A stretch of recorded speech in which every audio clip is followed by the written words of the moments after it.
Здравствуйте, меня зовут Танирберген Инкар, и я ученица 137-й школы.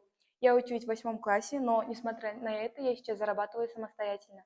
Мой бизнес– это клубника в шоколаде, и с детства моим хобби было это приготовление еды или сладостей, и из-за этого я открыла такой мини-бизнес. Но это не моя будущая профессия, потому что в будущем я буду выбирать биохимию и хочу стать хирургом.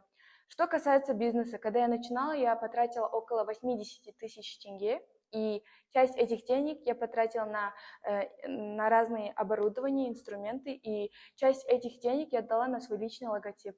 Потом я открыла свой Инстаграм-аккаунт, то есть я развиваю это дело в онлайн-формате. И сейчас, на данное время, я веду и развиваю свой Инстаграм-аккаунт. И так, есть такие клиенты, которые не очень любят клубнику, и тогда для удобства клиента мы делаем и с другими фруктами. Например, есть банан в шоколаде. И так как сейчас священный месяц, многие клиенты заказывают именно финики в шоколаде. Это мои работы.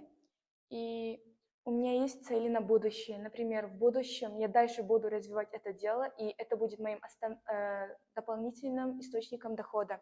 И позже я хочу открыть свой именно офлайн магазин, то есть офлайн кондитерский магазин, и найму туда работников.